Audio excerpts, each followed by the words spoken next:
Je peux juste filmer un bout de cette émission-là, papa, je vais juste filmer un bout de ça. Depuis la même position, Dean Milo n'aurait pas vu son tueur.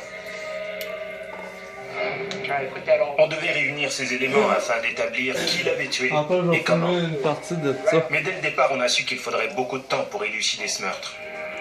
Puis, de nouveaux indices indiquent une raison potentielle pour laquelle Dean Milo aurait été tué. Regarde ça.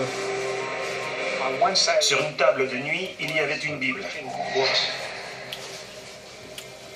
Et sur l'autre, des magazines érotiques. On a trouvé un papier mouchoir qui contenait du sperme. Dean Milo n'était peut-être pas seul le soir où il a été tué. Mais les policiers s'interrogent sur le sexe du visiteur lorsqu'un autre indice intriguant émerge. Dans le placard, on a découvert 4 films pornographiques. L'un d'eux était un film homosexuel. On a cru que cela avait peut-être un lien avec l'affaire.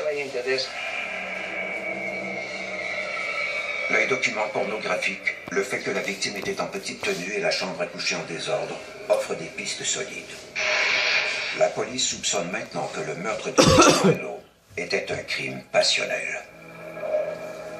L'enquêteur Moncello interroge son ami Giorgio Tsarnas, qui l'a retrouvé mort. Elle révèle que cet homme était très riche. Ok.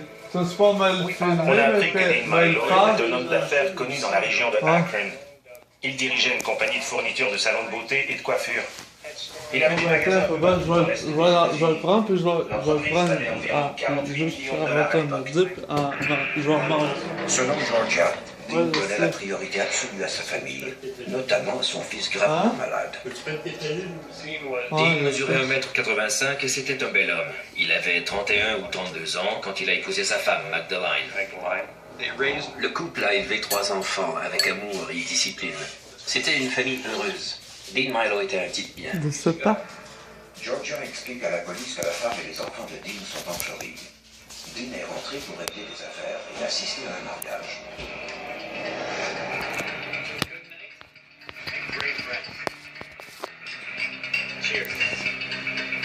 Dean était rentré en ville le vendredi soir. Le samedi, il était allé à un mariage et il avait ensuite rencontré son avocat avec qui il avait pris quelques verres. C'est la dernière fois que quelqu'un l'a vu en vie.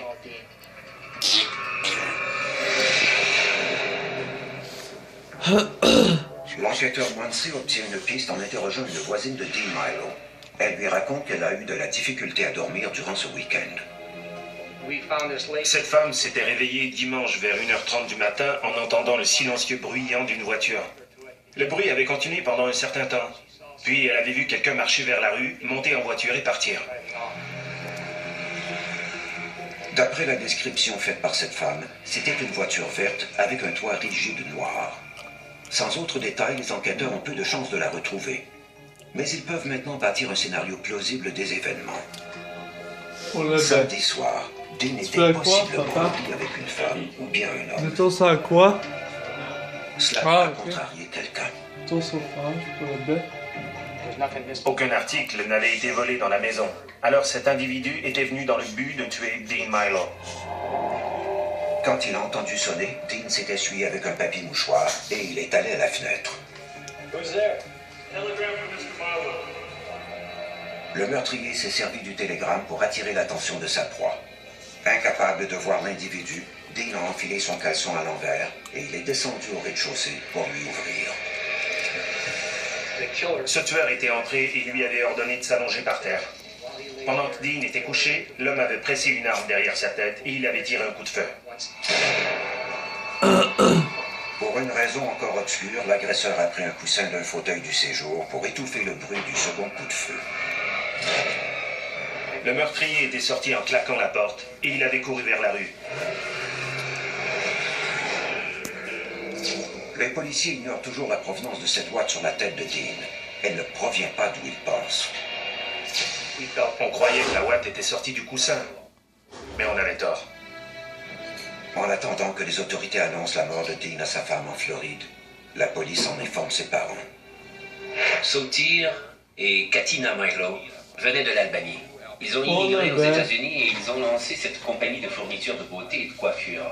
Monsieur Milo faisait du porte-à-porte avec ses produits dans un panier. Sa famille était bouleversée. Dean était l'aîné des enfants et il était proche de ses parents. C'était une famille unie, aux liens solides. Ensuite, les enquêteurs visitent le frère cadet de Dean, Fred Milo. Lui et Encore leur le sœur Sophie 5. sont copropriétaires du Milo Beauty and Comme ça, Barber Supply. ETS2 mode. Fred a éploré et il confie au policier que son frère était le cerveau de l'entreprise familiale. Dean Milo avait transformé cette petite compagnie en un empire de plusieurs millions de dollars. Dean Milo, son frère cadet Fred et leur plus jeune sœur Sophie détenaient chacun un tiers des actions de l'entreprise. Mais Dean était le seul actionnaire à posséder le droit de vote. C'est lui qui décidait. Cet arrangement convenait aux membres de la famille qui s'enrichissaient tous ainsi. Fred affirme que Dean était une puissance intimidante dans le marché de la beauté et qu'il avait créé de l'animosité parmi ses rivaux.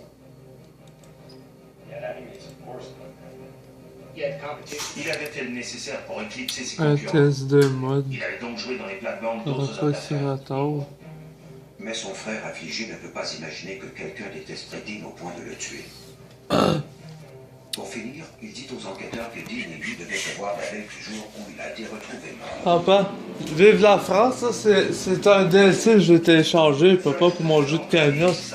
Je peux utiliser le DLC, mais ça, vraiment, j'ai utilisé le DLC aussi. Les policiers l'interrogent à son domicile.